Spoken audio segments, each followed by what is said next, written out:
Cool. Ronen Amichai, welcome to the show. Thank you for having time. How are you and your family? I'm very good. Thank you very much. Thank you for inviting me. Happy to be here. You're welcome. Ronen, I heard so many interesting stories of how you deal with COVID-19. Remote, disinfection, digitization. Tell people, how have you experienced the virus? What are you doing with your business? Okay. First of all, as most of my control activity, that commercial activity, we lost some of our customers in the last 2 months. We lost around 10 to 15, maybe even more than 15 regular monthly based customer.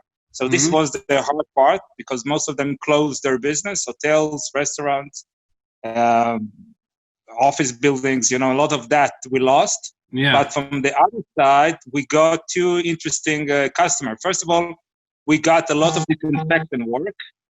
As we are PCOs and we have the equipment, and we have actually a very small disinfection department in our company. Mostly was working with the food industry, against salmonella and listeria.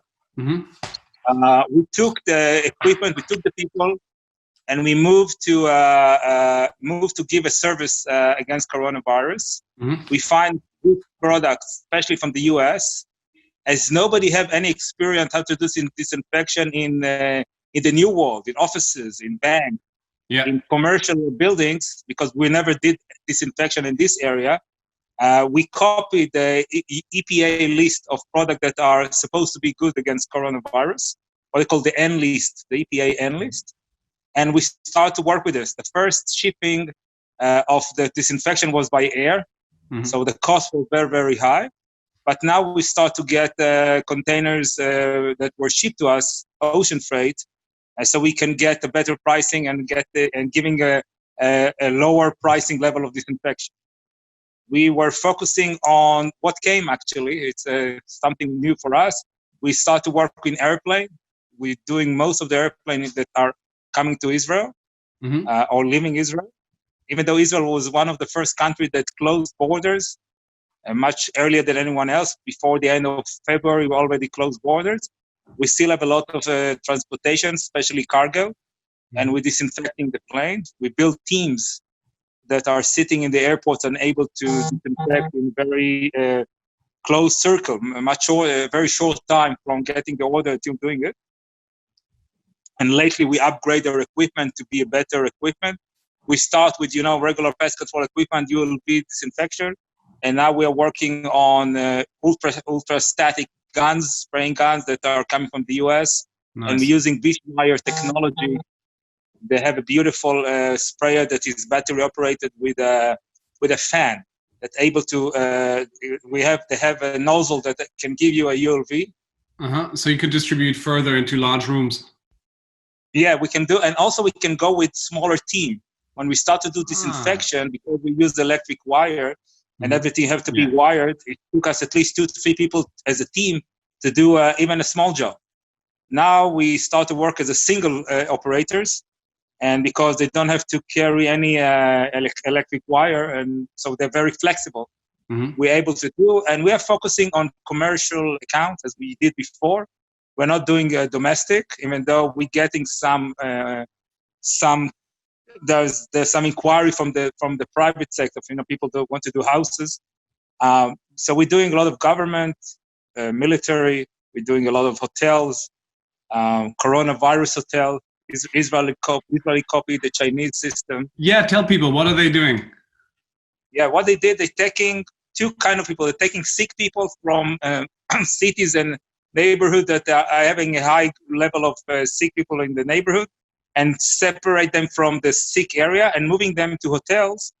We're talking about light sick and people that doesn't have a lot of symptoms. Yes. And put them in hotels. The hotels are like a quarantine hotels. And what we do, so they're putting them in the hotels, and they have doctors over there, and they allow them to get well in an easy form without disinfecting other people. The issue is that our business is that it's like hotel. They have check-in and check-out. So when they checking out the hotel, the room, after 2 weeks, after a week that are getting better, we are coming and disinfecting the room so they can get a new customer to the room. Nice. It started with only with 2 hotels, and now it's above 20, 30 hotels already in the country. So this is one. And the other part is people that got coming overseas. If someone wants to fly to Israel, he has to stay. There's not an option. You have to stay in one of these hotels. They have two kinds of hotels. They have sick people hotel, like what they call the coronavirus hotel, and they have people that are not sick but have to be, separate for at least 2 weeks. And they're taking them by buses from the airport. No more Uber, and taking them and by buses to specific hotels that they have to stay there for 2 weeks before they can go back to their people, to their family and everything. So the coronavirus is hard to say, but they give us a lot of work, and it seems like that it's going to stay with us for a long time. So we actually moved some of our technicians to be in the coronavirus department, and we're actually going to get more people to that. Because from the long run, I believe that disinfection is going to stay with us. And this is also my thesis, and it's a very strong thesis because people have, of course, fear, but I think it's the probability that Corona is going to, or the way we are locked down right now, that we're operating right now, working remote right now, is going to stay with us for a longer period of time, like 1 year, 2 years, maybe even 3 years. The probability is not that low. So what I would love to do, people don't know that you and we had a discussion earlier this year when we met personally and did a video interview, which is going to come out in a long podcast format where we talked a lot about digitization. So I know you are one of the pioneers internationally known for digitization, digital traps, any sort of solution for pest control. So you have a very special use case, because I know that with your business, you have a lot of digital traps in use. What did that do as a benefit for you? Yeah, actually, we see remote monitoring as a huge advantage as a pest control operators, because as most of the customers that decide to stop taking pest control services, whenever we have remote system over there, it stayed, and they're paying for that. It's look like that. Yeah, they're not paying for the regular service, but they're paying from the monthly fee that we're charging them per station. Yeah. And actually, the only business that is growing now is installing remote system. It's not in a huge number, of course. It's not people are not that desperate to rodent control, but there are two things that are coming together. First of all, because of all this closure of the restaurant and all the business that are having food and garbage area, that was usually the places that rodents have to be able to feed over there. And not what's happening, that because they don't have where to feed, they're starting to storm and get into other places. I read a lot of articles what happened in the US with that. Yeah. We don't see that in huge number here in Israel, but we have at least 2 shopping malls that we start to get rodent problem around them, because the rodents are looking for food. And we install some system over there. But as I said, the good thing about remote monitoring, that is customer is able to understand that this service is allowing him to get a basic or a regular service remotely without having to ask us to come. Just a minute, the phone came. Today, to get to come to a service in most of the places in Israel, you have to you really have to focus on scheduling a specific meeting with a specific person in the factory or in the office or in the restaurant. The remote system is allowing us to actually keeping them on low level, but rodent control is continue all the time. And we have a catch. We are sending technician with scheduling with them, and it's working. I cannot say that it's 100% all the customer understand that and is willing to pay, but the numbers are much, much, much better than the regular pest control. And I think if we're looking for a little bit into the future, if we were looking to get to give a good reason why to use remote monitoring, this epidemic is actually showing us that it's not just because it's faster, it's not just because it's maybe makes sense from financial point of view. It's actually a saving system that allows us to continue to control problems even while we're not there. And this is the first time ever that we're actually not there. Yeah. And you as a business owner, you have a continuous flow of income, which for some businesses, if you're operating in bars and restaurants, you have no income anymore. No doubt. Cash flow is the king of on every business, especially private, the private sector, because without that we don't able to run anything. Yeah. And it's giving us two things. It's a cash flow thing, but it's also giving us the connection with the customer. And we're not losing this connection. And as you know, pest control is very personal service. Yes, trust. It's a person-to-person business. And if you're not able to continue this person-to-person, you will lose that person. And now we can send them. We have an alert. We have a rodent in your restaurant. We're sending someone. I can tell you also that some of the restaurants that we're working with that are shut down, we're not charging them for this sending someone to do that. They're only paying for the monthly fee. It's a low income. It's also a very small expense from their side. So I think that remote monitoring as other remote services like Zoom that we're doing now, that a lot of companies, a lot of educational institutes are using this kind of remote services. Yeah. I think that remote pest control is going to be part of this wave that's going to be continued and getting higher and higher after this epidemic will go away. And as we know, it's not going to go away, so the alert is there. But I think that remote monitoring, it's as you and I say, it's not the future, it's the present. But it will go in bigger number in the future. Yeah. Because it is something that people need. Yeah. And yeah. For me, it's really great to hear that from you as an entrepreneur, because I speak with pest control, with pest managers every day, as you yourself as well. And I often have a problematic scheme in which people have fear towards the investment of digital pest control devices because they are, of course, more expensive. So for me, I think it's very valuable for everybody that is listening is that there is another perspective on these costs. I mean, they're capital costs, but they, once paid off, of course, as an entrepreneur, you always have risks, right? Dividend and risks are very close-knitted companions. So I think if you are committed for a long-term success of your business, you should indeed consider digital, if that's what you're saying. And I would definitely agree. I think that digital is not an extra anymore. It's going to be a very, very basic system, that a very, very basic service you're going to give, because it's now making sense. It's all the time we have to explain why you need remote. Now they understand why they need remote.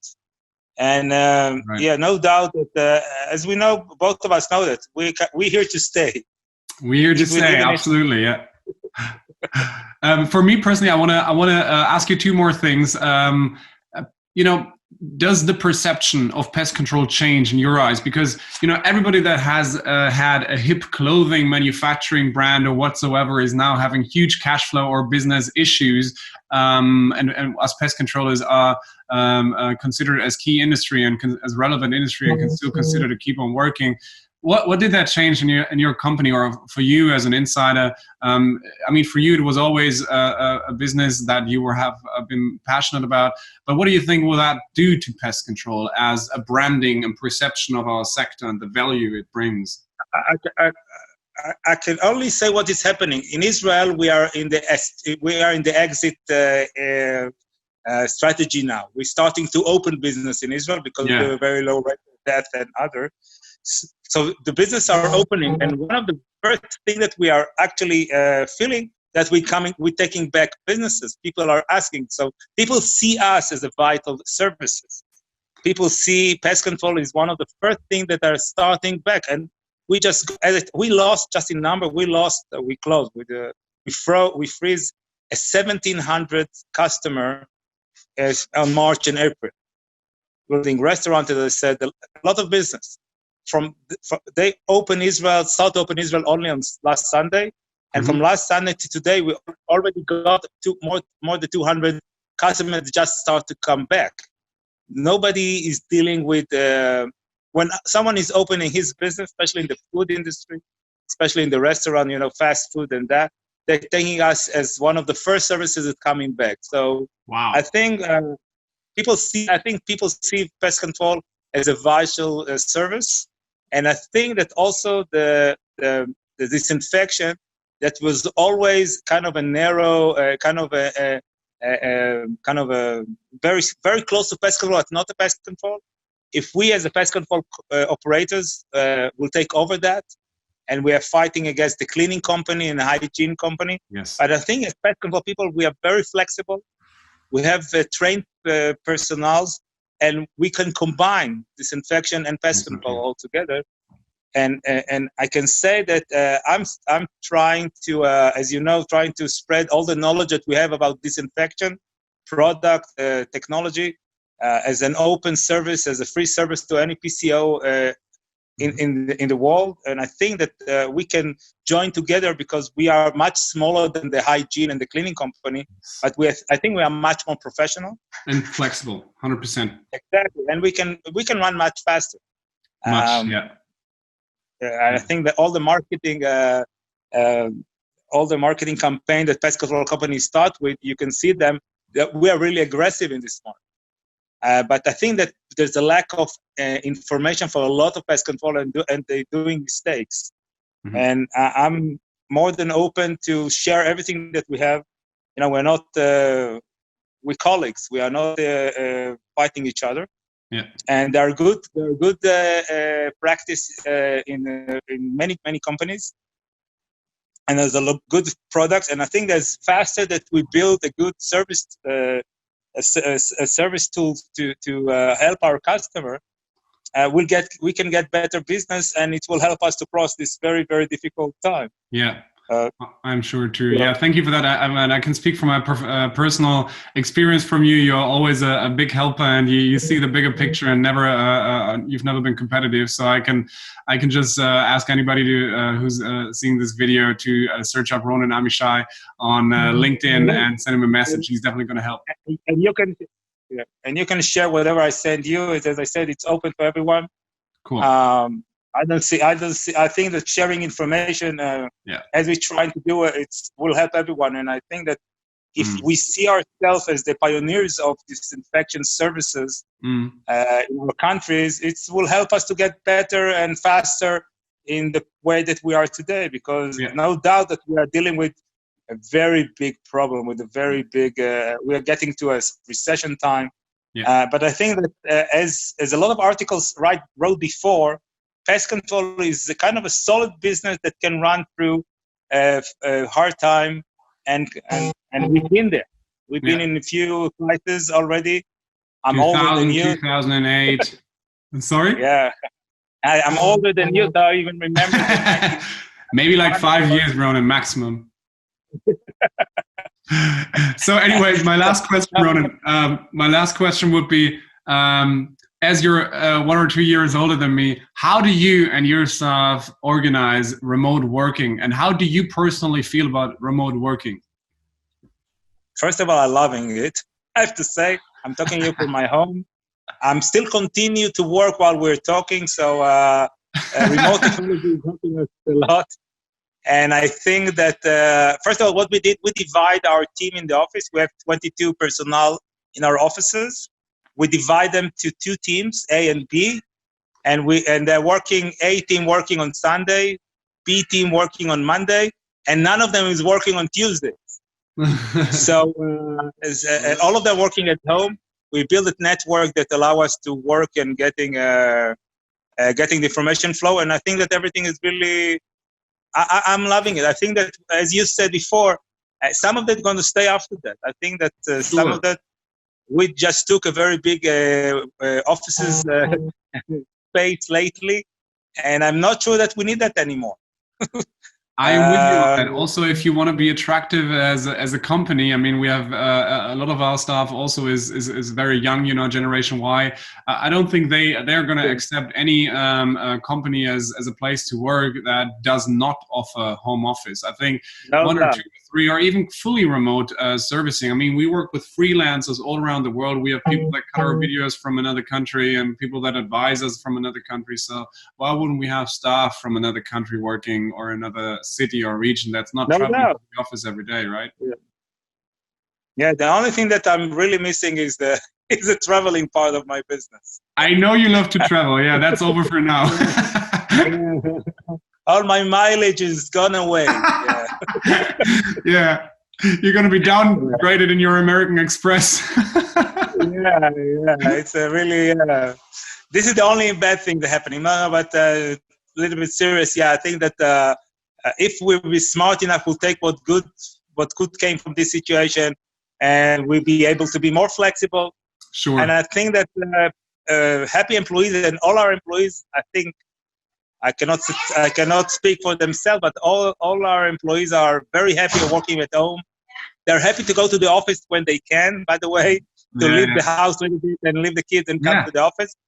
So flexibility is the name of the game here. And again, it's I think it's better than everything that we did before. And I'm optimistic as a basic. This is my roots, to be basic. Same here. You know me. We can't change. We won't change. And I really love this. Flexibility is the game here that we're playing. And I think pest control and pest managers around the world can profit from the crisis and show how important our industry is. We have to be too stupid to not to earn from this crisis. Probably, yeah. Very big benefit. No doubt. We need to be patient, but it's coming. Yes. Full force ahead. Ronen, thank you so much. I think some really, really cool insights for everybody to see. And I hope a lot of people are going to see what you just said, because I think it was really valuable. Thank you. Thank you very much, Alex.